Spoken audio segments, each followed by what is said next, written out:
Hi friends, welcome back to my channel. Vandana Rajouri Chaura में आप सभी का बहुत बहुत स्वागत है। कैसे आप लोग कमेंट करके ज़रूर बताइएगा। आज हम लोग हिंदी में पढ़ने वाले हैं अव्यय। तो आप लोग चैनल को लाइक और सब्सक्राइब कर दीजिए और कमेंट ज़रूर करिएगा। तो अव्यय पढ़ने वाले हैं, अव्यय से प्रैक्टिस करेंगे जिससे रिविज़न भी हो जाएगा, उससे क्वेश्चन का प्रैक्टिस भी हो जाएगा।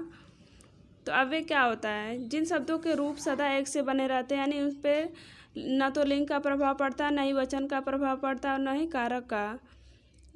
कारक से, यानी इससे किसी से विकार उत्पन्न नहीं होता है। क्या होते हैं? अव्यय अविकारी शब्द होते हैं। अव्यय के भेद कितने होते हैं? 4 होते हैं। कौन कौन से होते हैं? क्रिया विशेषण, संबंध बोधक, समुच्चय बोधक, विस्मयादि बोधक। तो अव्यय के भेद कितने होते हैं? 4 होते हैं। और क्रिया विशेषण के अर्थ की दृष्टि से कितने भेद होते हैं? 4 होते हैं। कहीं कहीं पे 5 भी होता है। मुख्य रूप से 4 ही होते हैं। क्रिया विशेषण के अर्थ की दृष्टि से भेद कौन कौन से? स्थानवाचक, कालवाचक, परिमाणवाचक, रीतिवाचक। और रूप की दृष्टि से, यानी प्रयोग की दृष्टि से क्रिया विशेषण के कितने भेद होते हैं? 3 होते हैं। साधारण क्रिया विशेषण, अनुबंध क्रिया विशेषण और संयोजन क्रिया विशेषण। अर्थ की दृष्टि से कितने होंगे? तो अर्थ की दृष्टि से 4 हो गए, प्रयोग की दृष्टि से 3 हो गए, रूप की दृष्टि से भी 3 होते हैं। मूल क्रिया विशेषण, स्थानिक क्रिया विशेषण, यौगिक क्रिया विशेषण। और संबंध बोधक अव्यय कैसे होते हैं? जो अव्यय जिनसे संज्ञा अथवा सर्वनाम में संबंध पता चले। संज्ञा अथवा सर्वनाम का संबंध वाक्य के दूसरे से संबंध बताए संज्ञा सर्वनाम से, क्या होता है? संबंध बोधक होता है। और समुच्चय बोधक अव्यय कौन से होते हैं? 2 वाक्यों अथवा शब्दों को मिलाने वाले अव्यय को क्या कहते हैं? समुच्चय बोधक कहते हैं। जब 2 वाक्य अथवा शब्दों को मिलाने वाले जो अव्यय होते हैं उन्हें क्या कहते हैं? समुच्चय बोधक कहते हैं। और निपात क्या होता है? वाक्य में किसी शब्द या पद के बाद जो अव्यय लगकर एक विशेष बल यानी विशेष प्रभाव देता है वो क्या होते हैं? निपात वाले शब्द होते हैं। तो आगे बढ़ते हैं। एक क्वेश्चन, यानी अब प्रैक्टिस करेंगे। क्वेश्चन नंबर 1 देखते हैं। क्वेश्चन नंबर 1 क्या दिया है? वाह वाह अव्यय है। तो वाह वाह अव्यय कैसे है? कौन सा अव्यय है? आश्चर्य बोधक है, शोक बोधक है, स्वीकार बोधक है, हर्ष बोधक है। तो वाह वाह कब बोलते हैं लोग? जब बहुत खुश होते हैं। तो कौन सा ऑप्शन सही हो जाएगा? ऑप्शन नंबर डी सही हो जाएगा, हर्ष बोधक। दूसरा क्वेश्चन है, अव्यय वे शब्द हैं जिनके रूप में लिंग, वचन, पुरुष, काल आदि व्याकरणिक कोटियों के प्रभाव से कोई परिवर्तन नहीं होता है। क्या कहलाता है? अव्यय कहलाएगा। ऑप्शन नंबर ए सही हो जाएगा। आगे बढ़ते हैं। जो अव्यय शब्द क्रिया की विशेषता प्रकट करते हैं उन्हें कहते हैं। तो जो अव्यय शब्द क्रिया की विशेषता प्रकट करते हैं उन्हें क्या कहते हैं? क्रिया विशेषण, संबंध बोधक, समुच्चय बोधक, विस्मयादि बोधक। तो उसे क्या कहेंगे? ऑप्शन नंबर ए सही हो जाएगा, क्रिया विशेषण कहेंगे। अगला क्वेश्चन है, जिस अव्यय से समय का बोध हो कहलाता है। तो जिससे समय का बोध हो क्या कहलाएगा? कालवाचक कहलाएगा, स्थानवाचक कहेगा, स्थानवाचक, रीतिवाचक, परिमाणवाचक। तो जिस अव्यय से समय का बोध हो क्या कहलाएगा? कालवाचक। तो जिससे समय का बोध हो वह कालवाचक कहलाता है। और स्थानवाचक जिससे स्थान का पता चले, रीतिवाचक जिससे कोई काम कैसे हुआ उसका पता चले, रीतिवाचक हो जाएगा। परिमाणवाचक जिसमें मात्रा दिया रहे, परिमाणवाचक हो जाएगा। तो समय का बोध किससे होता है? यानी जिस अव्यय से समय का बोध हो क्या कहलाएगा? तो कालवाचक कहलाएगा। ऑप्शन नंबर ए सही हो जाएगा। आगे बढ़ते हैं। अव्यय के कितने भेद होते हैं? तो अव्यय के कितने भेद होते हैं? 4 होते हैं, 5 होते हैं, 3 होते हैं, 2 होते हैं। तो अव्यय के कितने भेद होते हैं? 4 होते हैं। ऑप्शन नंबर ए सही हो जाएगा। इसमें 5 है लेकिन 4 ही होते हैं। ऑप्शन नंबर ए ही सही होगा। अव्यय के भेद 4 होते हैं। आप लोग कमेंट करके बताइएगा 4 होगा या 5 होगा। हमारा आंसर ए है, यानी 4 होगा। अव्यय के भेद 4 होते हैं। आगे बढ़ते हैं। जिस अव्यय से जगह स्थान का बोध हो क्या कहलाता है? तो जिस अव्यय से स्थान का बोध हो कालवाचक, स्थानवाचक, रीतिवाचक, परिमाणवाचक। जिससे स्थान का बोध हो स्थानवाचक ही कहलाएगा। ऑप्शन नंबर बी सही हो जाएगा। आगे बढ़ते हैं। जिस अव्यय से रीति का बोध हो कहलाता है।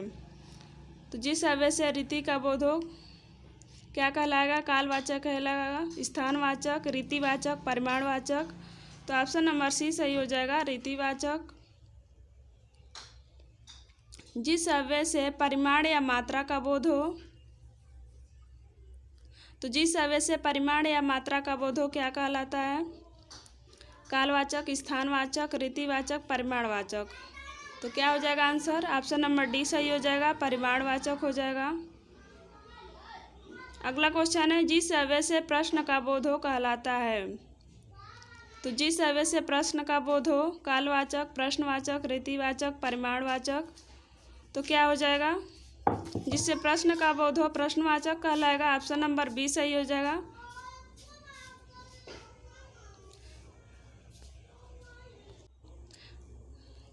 दसवें नंबर का क्वेश्चन है। जो अव्यय वाक्य पदों में एक दूसरे से संबंध बतलाते हैं। तो जो अव्यय वाक्य के पदों में एक दूसरे से संबंध बतलाते हैं कौन सा होगा? क्रिया विशेषण, संबंध बोधक, समुच्चय बोधक, विस्मयादि बोधक। तो जो अव्यय वाक्य के पदों में एक दूसरे से संबंध बतलाएं तो इसका आंसर क्या हो जाएगा? तो जो अव्यय वाक्य के पदों में एक दूसरे से संबंध बतलाते हैं क्या होता है? क्रिया विशेषण, संबंध बोधक, समुच्चय बोधक, विस्मयादि बोधक। तो कौन सा हो जाएगा? ऑप्शन नंबर बी हो जाएगा, संबंध बोधक। जब वाक्य के पदों में संबंध बतलाएंगे तो संबंध बोधक हो जाएगा। अब जब दो वाक्यों अथवा शब्दों को मिलाने से जो अव्यय होते हैं, यानी जो दो वाक्य अथवा दो शब्दों को मिलाते हैं उसे क्या कहते हैं? समुच्चय बोधक कहते हैं। तो यहाँ पे क्या है? वाक्य के पदों में संबंध बतलाते हैं तो संबंध बोधक हो जाएगा। ऑप्शन नंबर बी सही हो जाएगा। जो अव्यय दो शब्द, वाक्यांशों अथवा वाक्यों को जोड़ते हैं। देखिए यहाँ पे आ गया है। जो अव्यय दो शब्द, वाक्यांशों अथवा वाक्यों को जोड़ते हैं वही कहलाते हैं क्रिया विशेषण, संबंध बोधक, समुच्चय बोधक, विस्मयादि बोधक। तो क्या कहलाएंगे? इसका आंसर क्या हो जाएगा? समुच्चय बोधक। जब अव्यय दो शब्द, वाक्यांशों अथवा वाक्यों को जोड़ते हैं तो वह समुच्चय बोधक हो जाएगा।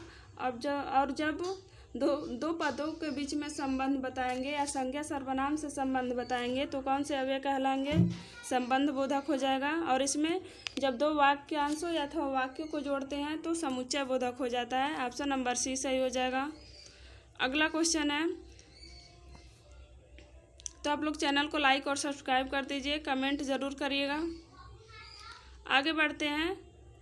जो अव्यय हर्ष, शोक, आश्चर्य, तिरस्कार अथवा संबोधन आदि मनोभावों को प्रकट करते हैं तो क्या हो जाएगा? जो अव्यय हर्ष, शोक, आश्चर्य, तिरस्कार तथा संबंध बोधक यानी आदि मनोभावों को प्रकट करते हैं क्या हो जाएगा? क्रिया विशेषण, संबंध बोधक, समुच्चय बोधक, विस्मयादि बोधक। तो क्या हो जाएगा?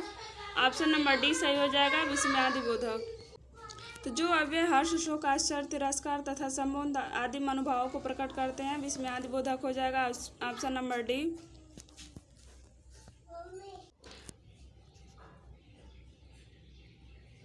अगला क्वेश्चन है। वैसे अव्यय जो वाक्य में किसी शब्द या पद के बाद लगकर उसके अर्थ में विशेषण बल देते हैं उन्हें कहते हैं क्या कहते हैं? क्रिया विशेषण, निपात, समुच्चय बोधक, विस्मयादि बोधक। तो जो अव्यय वाक्य में किसी शब्द या पद के बाद लगकर उसके अर्थ में विशेष बल प्रदान करे उन्हें क्या कहेंगे? निपात कहेंगे। ऑप्शन नंबर बी सही हो जाएगा।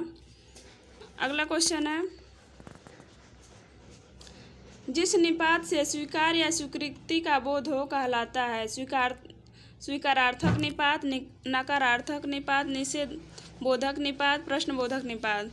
तो जिस निपात से स्वीकार या स्वीकृति का बोध हो क्या कहलाएगा? स्वीकारार्थक निपात कहलाएगा। ऑप्शन नंबर ए सही हो जाएगा। जिस निपात से स्वीकार या स्वीकृति का बोध हो क्या कहलाएगा? स्वीकारार्थक निपात। ऑप्शन नंबर ए सही हो जाएगा। अगला क्वेश्चन है। जिस निपात से स्वीकार का बोध होता है, जिस निपात से अस्वीकार का बोध होता है जिस निपात से अस्वीकार का बोध हो क्या कहलाएगा? स्वीकारार्थक निपात, नकारार्थक निपात, निषेध बोधक निपात, प्रश्न बोधक निपात। तो क्या हो जाएगा? तो जिस निपात से अस्वीकार का बोध है यानी स्वीकार न किया जाए तो क्या हो जाएगा? नकारार्थक निपात। ऑप्शन नंबर बी सही हो जाएगा। अगला क्वेश्चन है,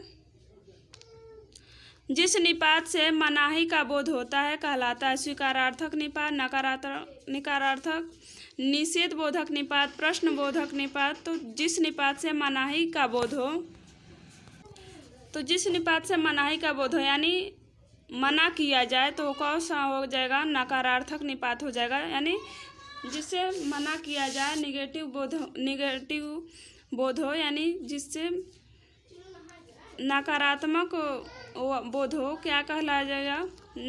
नकारात्मक। तो निषेधा बोधक हो जाएगा, निषेध बोधक यानी जिस निपात से मनाही हो यानी जिसमें मना किया गया हो तो निषेध, यानी निषेध मतलब मना करना होता है, निषेध बोधक निपात हो जाएगा। आगे बढ़ते हैं। अगला क्वेश्चन है, जिस निपात से प्रश्न का बोध होता है कहलाता है तो स्वीकारार्थक निपात, नकारार्थक निपात, निषेध बोधक निपात, प्रश्न बोधक निपात।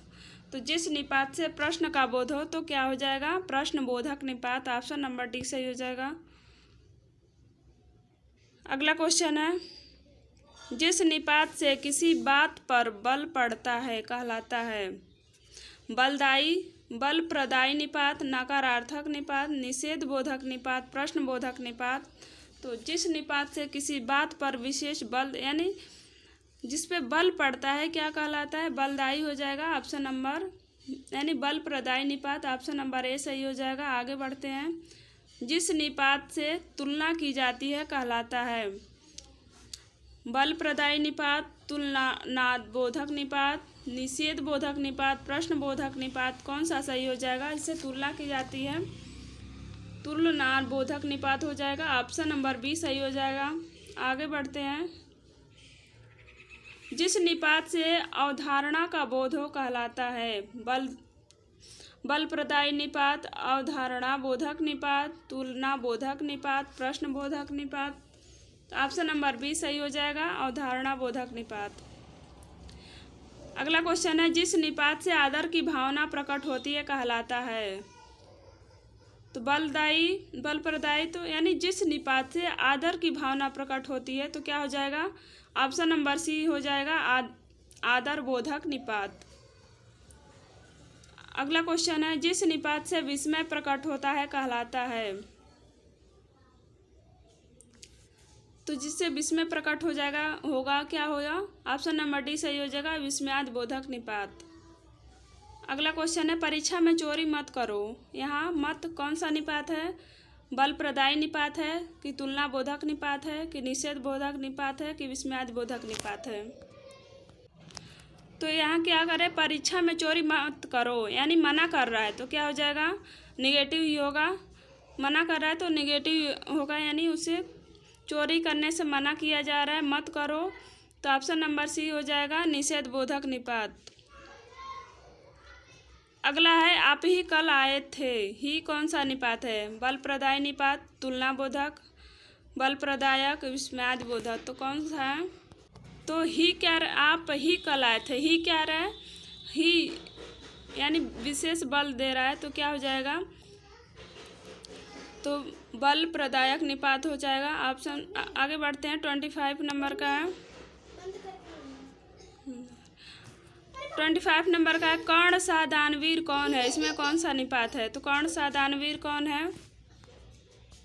तो इसमें कौन सा होगा? सादृश्यता बोधक निपात हो जाएगा। यानी कर्ण सा यानी उसका कौन है? तो ऑप्शन नंबर बी सही हो जाएगा।